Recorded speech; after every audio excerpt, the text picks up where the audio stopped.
As you know, we are doing chapter number 9, subsidiary books, in which we are doing our topic cash book.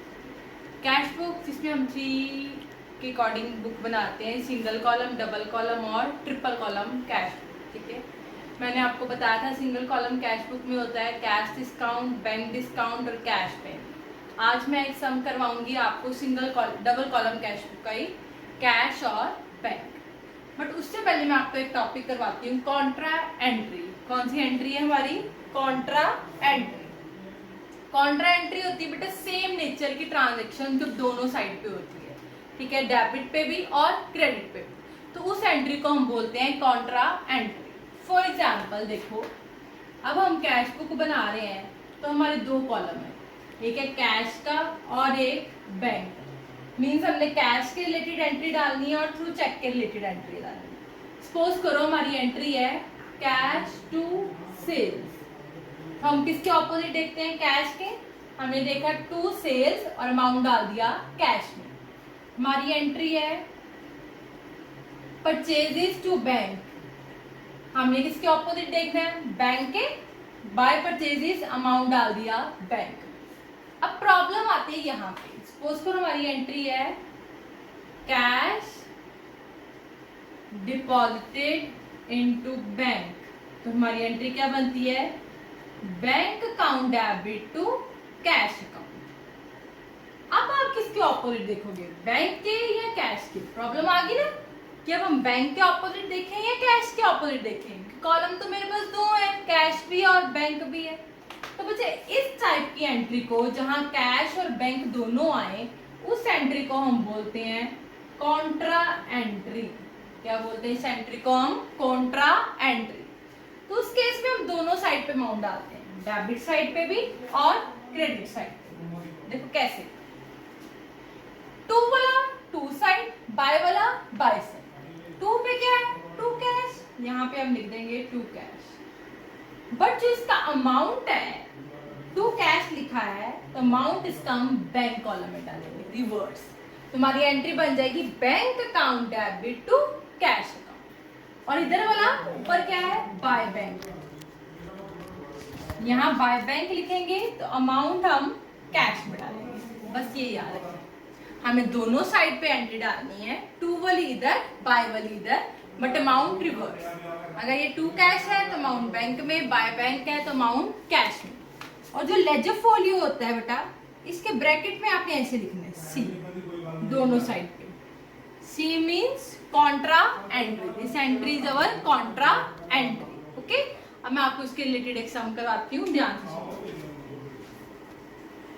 Now we will solve some number 9. इसमें क्या लिखा है? Prepare bank column cash book. Means आपका bank भी आना है और cash भी आना है. क्या क्या आना है? बैंक और cash. Means double column cash book. आप यहाँ लिख देना double column cash book. Format देखो मैंने बना दिया. Date T form, left side debit side, right side credit side. Debit side पे डेट, पर्टिकुलर, लेजर फोलियो. दो कॉलम अब कौन से बनाए? कैश और बैंक. उधर भी कैश और बैंक. हमने कैश की ट्रांजेक्शन्स भी लेनी है और थ्रू चेक वाली ट्रांजेक्शन्स भी लेनी है. ठीक है, देखो first entry cash in hand, cash at bank. क्या लिखा है? कैश इन हैंड और cash at bank. Cash in hand, cash at bank मैंने आपको पहले बताया है, हमारे ओपनिंग बैलेंसेस होते हैं. ओपनिंग एंट्री कराई थी ना आपको. ओपनिंग बैलेंस के लिए हम वर्ड यूज करते हैं बैलेंस ब्रॉट डाउन. देखो हम यहाँ लिखेंगे 1 अक्टूबर टू बैलेंस ब्रॉट डाउन. ठीक है. कैश इन हैंड कितना है? 1080. कैश का अमाउंट कैश में और बैंक का 6600 बैंक में. लिखना एक ही बार है balance brought down. Amount cash का कैश में और बैंक का बैंक. नेक्स्ट देखो डिस्काउंट बिल ऑफ एक्सचेंज. बेटा ये आपका पूरा चैप्टर है बिल ऑफ एक्सचेंज, वो हम नेक्स्ट करेंगे आपका. अभी बस एक याद रखो, एक बिल होता है जो हम बैंक से डिस्काउंट करवा लेते हैं. हम बैंक को बिल दे आते हैं उसका और उससे हम पैसे ले आते हैं. तुम्हारी एंट्री देखो क्या होती है इस केस में? Bank discount to bill receivable account. क्या एंट्री होती है? Bank discount to bill receivable account. Bill कितने का? 2400 का। 1% डिस्काउंट मीन्स 24 डिस्काउंट। इसको माइनस करो, देखो कितना अमाउंट आता है। 1% लगाया 24 आ गया। 2400 माइनस 24 ये आ गया 2376। बस बेटा एंट्री याद रख लो इसकी। 2-3 एंट्रीज है, या आप ऐसे ही लर्न कर लो, हम बाद में आगे कर लेंगे। Bank discount to bill receivable. अब देखो अमाउंट या कैश के ऑपोजिट देखना है या बैंक के ऑपोजिट। अब इसमें बैंक है तो मैं बैंक के ऑपोजिट देखती हूँ। क्या आ गया? To bill receivable. यहां लिख दूंगी to bill receivable account. Amount किस में आएगा? बैंक में। कितना आएगा? बैंक का अमाउंट आएगा, बिल रिसीवेबल का नहीं। जिसका अकाउंट बनाते हैं उसका अमाउंट आता है। कितना आएगा? 2376। Done. Next, bought goods by cheque. Goods खरीदी, पेमेंट करी थ्रू चेक। एंट्री आई purchases account debit to bank account. To bank के ऑपोजिट क्या आ गया? By purchases account. By purchases account. Bank के opposite amount bank. Clear? Next, bought goods by cash. ये entry आ गई। Purchases account debit to cash account. To cash के opposite by purchases account. Amount किस में आ जाएगा? कैश में। Cash का कैश में और चेक का बैंक में। कितना आ गया? 300। Okay. Next, honoured our on acceptance by cheque. बेटा अगर ये वर्ड आ जाए ऑनर्ड अवर ऑन एक्सेप्टेंस, तो बेटा ऑनर्ड अवर ऑन एक्सेप्टेंस के लिए हम एक वर्ड यूज करते हैं, दैट इज बिल पेबल। क्या वर्ड यूज करते हैं? Bill payable. तुम्हारी एंट्री बन जाती है, हमने पे किया bill payable account debit, cheque के थ्रू पे किया to bank account. To bank के ऑपोजिट क्या आ गया? By bill payable. इसकी एंट्री याद रखना, bill payable account debit to bank account. कितना आ गया? 3000। Next, paid trade expenses. क्या पे किया आपने? Trade expenses. क्या एंट्री होगी? Trade expenses account debit to cash account. कुछ ना लिखा हो तो कैश ही आता है। तो टू कैश के ऑपोजिट क्या आ गया? Bye trade expenses. अमाउंट किस में आ जाएगा? कैश में। कितना आ गया? 63। Done. Next, paid into bank. देखो अब ये एंट्री क्या है आपकी? मैं यहाँ पे साइड पे लिख रही हूँ। क्या एंट्री है?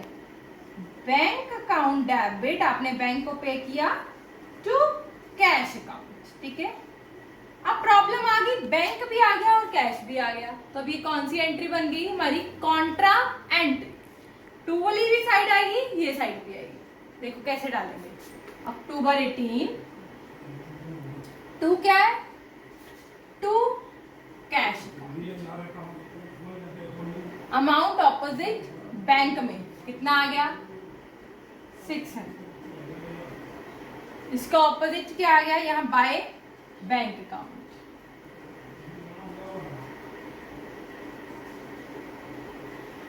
अमाउंट किस में आ जाएगा? कैश में। ठीक है। Next, Ramesh owed us 300, became bankrupt, paid 50 पैसे इन रुपये। सॉरी, मैंने यहाँ बैंक का कैश में आना। ठीक है बच्चे। Ramesh owed us 300, bankrupt, paid 50 पैसे इन रुपये। रमेश ने हमें कितने पे किए? 300। वो बैंकरप्ट हो गया, दिवालिया निकल गया। बेटा ये एंट्री देखो, ये कॉन्ट्रा एंट्री थी ना, ये वाली। अब इसके लेजर फोलियो में से ब्रैकेट में सी लिख लेना। C means contra entry. Okay. Next, Ramesh ने आपको 300 देने हैं, वो बैंकरप्ट हो गया, वो कहता मैं से 50 पैसे दूंगा। हमारी एंट्री अगर आपको नहीं पता चलती तो साइड पे आप एंट्री कर लेना कोई। Cash account debit, bad debts account debit to Ramesh account. Ramesh ने देने थे 300, 50% दिए हैं उसने, मीन्स 150 दिए हैं, ठीक है। कैश के ऑपोजिट क्या आ गया, टू रमेश, अक्टूबर 20 ये आ गया टू रमेश अकाउंट। अमाउंट किसका आएगा, जो कैश का है, ना कि रमेश का। कैश का कितना है, 150 कैश।